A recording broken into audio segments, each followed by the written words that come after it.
এই গরমের মধ্যে সবাই চায় একটু প্রশান্তি। আর এই প্রশান্তিটা পাওয়া যায় এরকম একটা যদি কোল্ড কফি বানিয়ে খাওয়া যায়।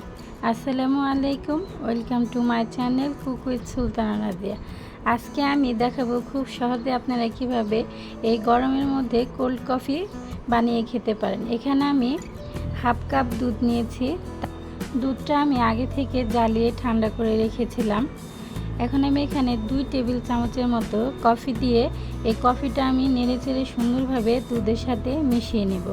আর এদিকে আমি 1 লিটার দুধ আগে থেকে জ্বালিয়ে 3 পা বানিয়ে ফ্রিজে রেখে দিয়েছিলাম ঠান্ডা হওয়ার জন্য। ঠান্ডা হওয়ার পরে আমি এই দুধ নামিয়ে গুলানো কফিটা দিয়ে নেড়েচেড়ে এভাবে পুরো দুধটার সাথে মিশিয়ে নেব। এখন এখানে আমি 3 টেবিল চামচের মতো চিনি দিয়ে দেব। মিষ্টিটা আপনাদের পছন্দ অনুযায়ী দিতে পারেন। চিনি দিয়ে এভাবে গুলানোর পরে আমি আবারও ঠান্ডা হওয়ার জন্য ফ্রিজে রেখে দেব। এদিকে আমি একটা বাটিতে 1 কাপ পরিমাণ ক্রিম নিয়েছি। এখন আমি এই ক্রিমটা একটা বিটার মেশিন দিয়ে বিট করে নেব। এই গরমের মধ্যে এই কোল্ড কফিটা আপনারা প্রতিদিনই খেতে পারেন, বাসায় সবাইকে বানিয়ে দিতে পারেন, বাচ্চাদের বানিয়ে দিতে পারেন। এতে শরীরের পুষ্টিও পূরণ হবে আর দুর্বলতাটাও দূর হবে। কিছুক্ষণ বিট করার পরে যখন এইভাবে ফর্ম হবে তখন আমি 1 টেবিল চামচের মতো গুঁড়া দুধ দিয়ে দিব। আর গুঁড়া দুধ দেওয়াতে ক্রিমটার ঘনত্বটা বাড়ে আর ক্রিম থেকে পানি বের হয় না।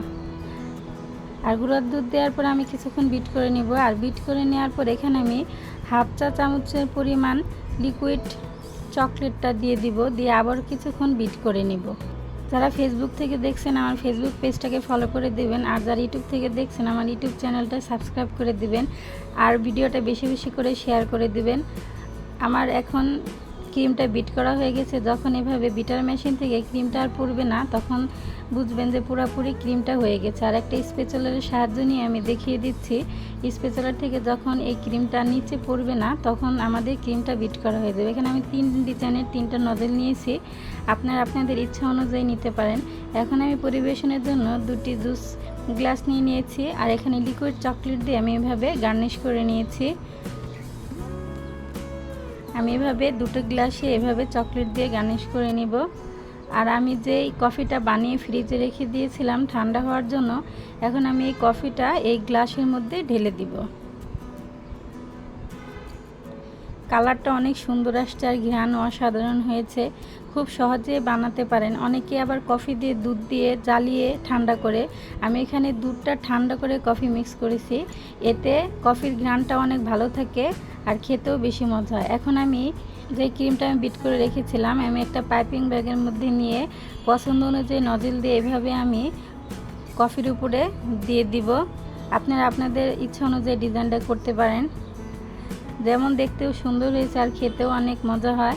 এখন আমি গ্রেটার মেশিনের সাহায্যে চকলেট বার নিয়ে এভাবে আমি গ্রেট করে উপরে দিয়ে দিব।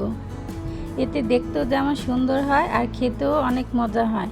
আর বাচ্চারা তো অনেক মজা করে খায়, বড়রা অনেক মজা করে খায়। আপনারা অবশ্যই এই কফিটা বানিয়ে খাবেন আর কেমন হয় আমাকে অবশ্যই কমেন্ট করে জানাবেন। আর সবসময় আমার পাশে থাকবেন। আবার আসবো নতুন নতুন রেসিপি ও ভিডিও নিয়ে। আর আমার ভিডিওটা যদি আপনাদের ভালো লাগে তাহলে আমার চ্যানেলটা সাবস্ক্রাইব করে দিবেন আর আমার ফেসবুক পেজটাকে ফলো করে দিবেন। আজকের মতো এখানে আসসালামু আলাইকুম।